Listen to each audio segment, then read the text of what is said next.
brought to you by Bahar Ilaichi.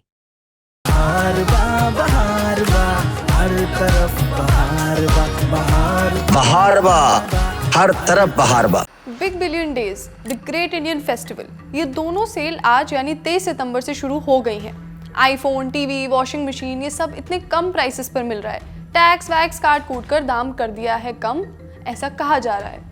आज मैं आपको बताऊंगी कि इन सेल में आपके लिए कैसे जाल बिछाए जाते हैं ताकि आप ज़्यादा सामान खरीदें, जो नहीं खरीदना था वो भी खरीद लें और लालच में आके ज़्यादा खर्च कर डालें। सबसे पहले थोड़ी सी सामान्य ज्ञान की बात, जब कोई भी दुकानदार सेल लगाता है तो उसका मकसद साफ होता है, दुकान का सामान ज़्यादा बिके।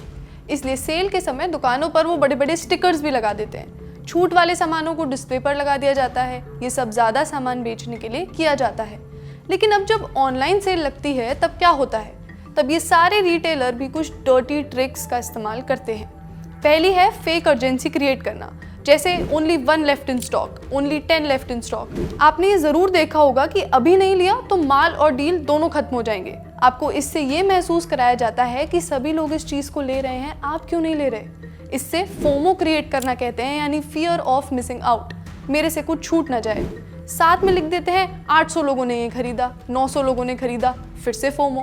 एक और ट्रिक होती है एंकरिंग, जैसे मानिए एक शर्ट के नीचे लिखा था कि उसका दाम 5000 रुपये है, उसको काट के साइड में लिख देते हैं 1299 ओनली, तो आपको लगता है यार ये तो बहुत सस्ती मिल रही है, ले लेती हूँ। आपको इतना बड़ा प्राइस दिखा देते हैं कि उसके सामने कम प्राइस वाली चीज़ आपका खरीदने का मन कर ही जाता है।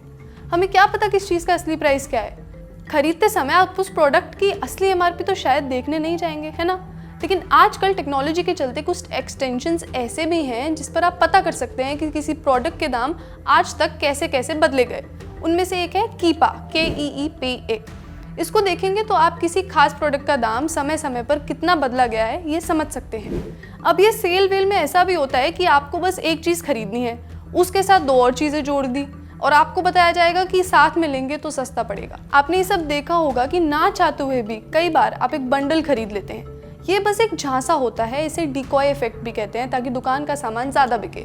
हमें ये सब पता होता है फिर भी हम फंस जाते हैं। अब सवाल ये है कि इससे हम बच कैसे सकते हैं। सबसे पहले स्लो डाउन, आराम से बैठिए और सोचिए, भावनाओं में मत बहिए, don't go with the flow. कई बार जल्दबाजी में दिमाग अलग सोचता है और आराम से अलग। दूसरा काम ये करिए कि सेल में खरीदने से पहले ही अपनी लिस्ट बना लें कि लेना क्या क्या है। वेबसाइट खोलने के बाद लिस्ट नहीं बनती। और एक्सटेंशंस या ऐप्स की मदद से चेक करके देखिए कि असली दाम क्या है। या आप एक और काम कर सकते हैं, आप अपना बजट फिक्स कर लीजिए। मानो आपको बस 5000 की खरीदारी करनी है तो वही सामान खरीदिए या उतने तक का ही सामान खरीदिए जितना आपका बजट है। क्योंकि ये सेल वाले ऐसे ट्रिक लगाते हैं कि आप 5000 का सामान खरीदने जाएंगे लेकिन आपको उसी सामान का एक और वेरिएंट दिखा देंगे जो 10,000 में बिकता दिखेगा, आप वो खरीद लें। इसलिए रिटेलर आपको no cost EMI, bank offer या कैशबैक जैसी चीज़ें भी पकड़ा देते हैं ताकि आपको लगे कि थोड़ा ही पैसा खर्च हो रहा है तो वो भी खरीद लेते हैं और आखिर में आप ज़्यादा पैसा खर्च कर ही देते हैं। अगर आप पैसा बचाना चाहते हैं तो यहाँ पर भी आपको थोड़ा संयम बरतना चाहिए। एक प्रोडक्ट का एक प्लेटफॉर्म पर अलग दाम हो सकता है, दूसरे प्लेटफॉर्म पर अलग। ऐसे में अलग अलग जगह दाम कंपेयर करिए और फिर अपनी सहूलियत के हिसाब से ऑर्डर प्लेस करिए, जल्दबाजी नहीं।